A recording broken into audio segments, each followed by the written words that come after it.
He stops the car, right?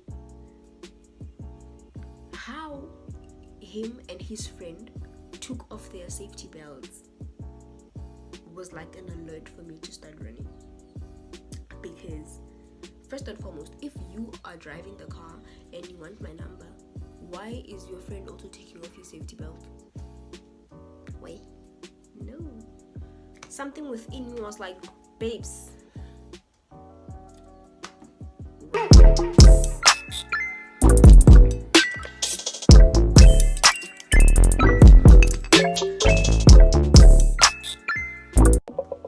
Hi guys, welcome back to my YouTube channel. If you are new, welcome. If you're a returning subscriber, hello Zang. Okay, sweetie, thank you for coming back. Quick disclaimer, I have flu, so the energy and the vibe is just gonna be different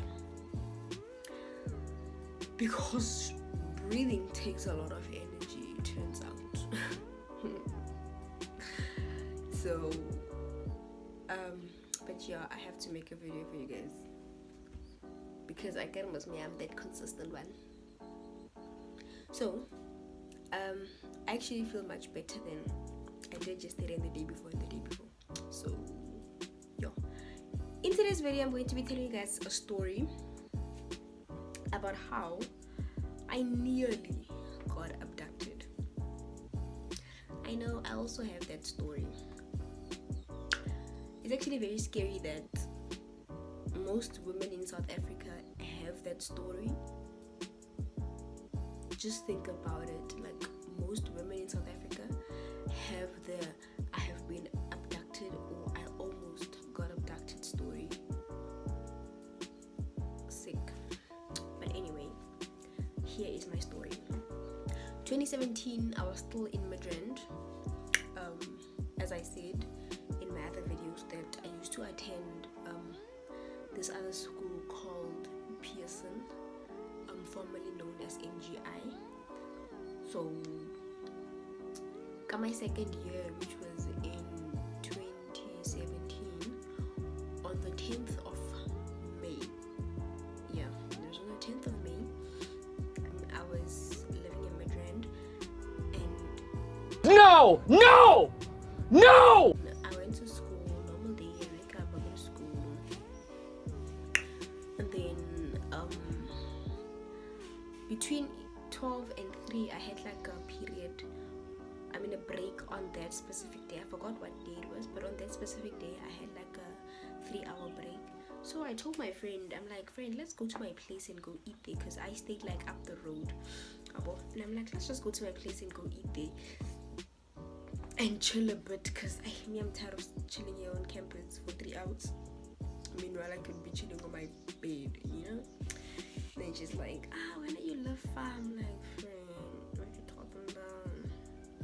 I literally just live up the road. It's not far. But she's like, you live far, I'll wait for my transport and I'll go to my place. I'm like, okay, no shop. And then I start walking to my place. So I'm the type of person that when I walk alone, I always have like my earphones on, but I have like one in and then the other one I'll just like hang it so what's happening, you know. I don't think I had it on that day actually. I don't think I had my earphones on that day, but yeah. So I start walking, and you must understand that there are no houses like where I can say I can go into this house. It's like student accommodations. Obviously you can't just go in, you're gonna need like access to get in those accommodations and whatnot. So, and then on the other side is like an open field. So basically you just have a road. Sharp, cool and fine, I start walking to my place, walk, and then there is this, is it silver or is it grey? But it's like a Mercedes-Benz. I think it is. Is that color silver? Okay, grey. It's silver because it wasn't dark. But yeah, that color, right?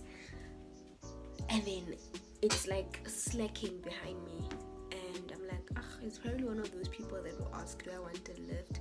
You know, like people, you want a lift and you say no, and I'm like, okay, no sharp, then they start driving away. Or some of them be like, oh, you're so nice, can I have your numbers? And you say no, and then they walk away. And then all this car starts slacking, and I'm like, I'm gonna tell this one no, sharp. And then I started working, minding my business, and then now I start feeling uncomfortable because now this car is not passing, and then this guy, and then they come like on my side, and then they roll down the window, and then the driver's like, hi, how are you? I'm like, I'm fine, how are you? Like, no, I'm good. Where are you going? I'm like, I'm just going there. They're like, there? Where? I'm like, there. Like, oh, okay, do you want to lift? I'm like, nah, get sharp, bubble. And then I'm waiting for them to vibe, because I'm giving them like their cold vibe so that they can just finish their thing and go. But no, dude is like still, and it was empty on the road, because normally it gets busy around 6, 7, 8 in the morning, and then 4, 5, 6, 7 in the afternoon, because people are they're going up and down to work and stuff. So other than that, it's a very quiet road. How Mugai Abafit, there were two Abafit, and this one had an accent, like, you know, accent from the other side. They had an accent. So dude is like, so what's your name? So now every time when a person asks what's my name in the streets, can I type sing. So if you see me in the streets and you want to know my name, just know now my name can type sing, it does not change. And I'm like, can I type sing? Like, oh, I'm type sing. So you're a student? I'm like, duh. Can't you see? You can see me, so I have a backpack. And I'm like, you know, but I'm starting to get so uncomfortable. And now, okay, so I live by a T junction, right? The T junction. So my house was here, and then it was like a road, and then there was a road. So I was on this road going to my house. But then here by the corner, there's like an attorney's office thingy, and those security guards, I always greet them. So I was waiting to get to them so that I can, you know, just stand there and hold a young conversation so that these people can pass. And then as I'm busy walking, then I start like increasing my speed because the guy is busy. And then he's like, what do you do on weekends? And I'm like, I study. He's like, and then when you're not studying, what do you do? And I'm like, I chill. And then he's like, can I get your number so that I can chill with you? I'm like, no, I don't want you to chill with me. And then he's like, but why? I'm like, no, why would I want to chill with you? And then he's like, what's wrong with me? Am I not the person that you can chill with? And I'm like, yeah, you're gonna have a problem, you know? And then I start keeping quiet, and he's like, I'm saying, can I have your number? I'm like, no. And then he stops the car, right? How him and his friend took off their safety belts was like an alert for me to start running. Because first and foremost, if you are driving the car and you want my number, why is your friend also taking off your safety belt? Wait, no. Something within me was like, babes, run. I started running, run. And then this guy, the driver, starts chasing me. Not chasing me in like, wow. But you know, and I'm like, and I start running. And then my thing was like, I need to get to the security guards so that I can tell them, see, oh brother, I'm okay, they're busy. And then I run. That time I can't even run fast, but I run.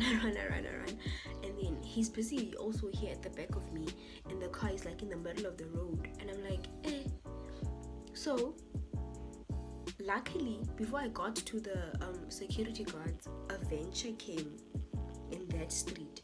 So now a venture is like a public transport that we use in Madrid. If you know, you know, right? So it came, because that street was so empty. That street was so empty, like there was nobody. just me and these two people. And I can't go back to school because it's far.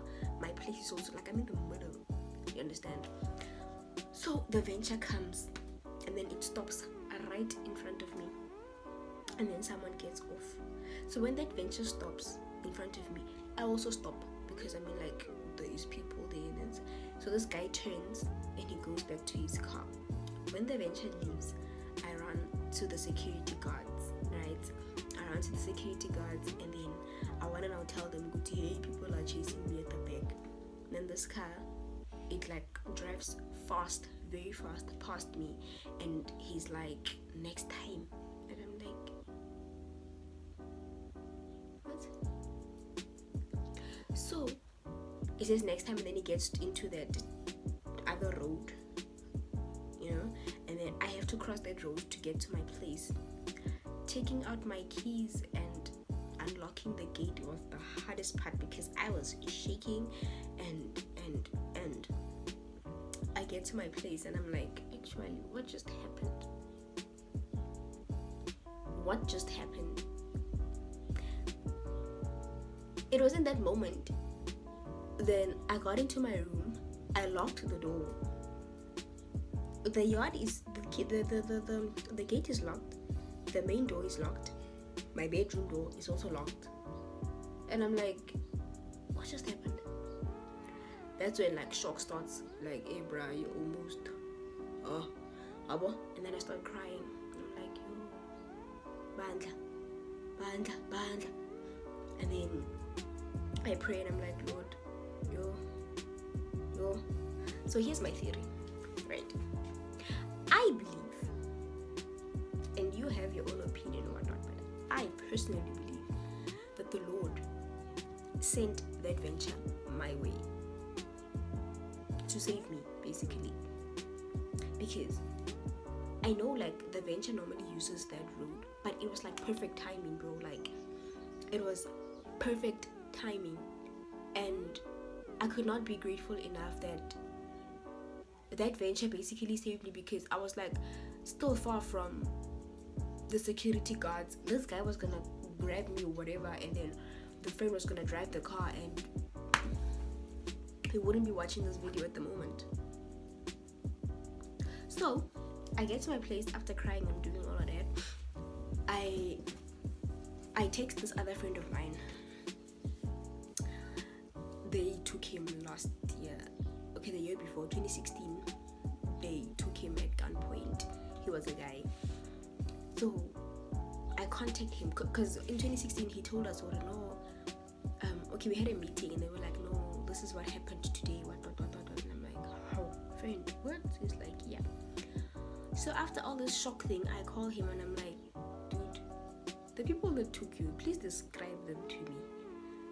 He's like, it was two guys, one had dreadlocks, they were driving a silver Mercedes-Benz, and I'm like,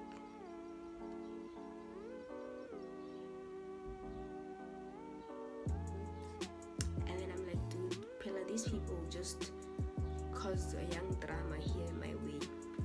And he's like, dude, you are the luckiest person in the world. Like, you are the luckiest person in the world at this moment, because yo. And I'm like, so you think they wanted to take me? Because now I'm starting to think, for a moment, now my story, it's not, what if they just wanted my number? What if there are people out there that have bigger problems and whatnot.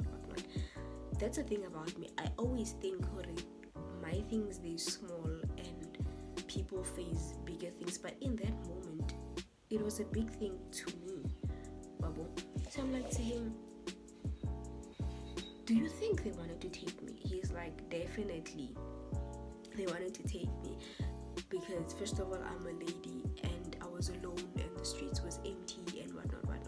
Yeah, they took him and they took all his gadgets and then they beat him up and they left him in the field, and then he found his way home. Imagine what they would have done with me. Imagine. For a good 2 weeks, I could not leave. Not even 2 weeks. I think a month or so, I could not leave my place alone, because every time I step my foot out of my gate, I shake, because what if we're not safe actually, we're not safe, and it's just very scary. Now it's worse. Now it's worse, yes. But I still have this thing where if I can feel a car come my way, I get like, like probably coming here to take me or whatever. But yeah, I'm just pray about it, because my God is faithful and true. Anyway, that is my story about how I nearly got abducted. And even right now, I feel like Midrand is a place where I don't want to be ever in my life. Midrand just has this thing. That's one of the reasons I didn't go back in 2018. I was just like, there's still people in Midrand, but there's still people everywhere, But anyway, that's my story about how I almost got abducted, and I hope you enjoyed it, and I pray nothing like that ever happens to anyone. If you enjoyed this video, please give it a thumbs up, and let's have a young conversation in the comment section. Okay, let's not even have a conversation in the comment section, because I don't want you guys to tell me your stories, because I'm just gonna be very, very sad that something similar happened to you. No. Anyway, thank you so much. I really truly appreciate you guys. If you did not subscribe to my channel, please subscribe to my YouTube channel, and until next time, bye.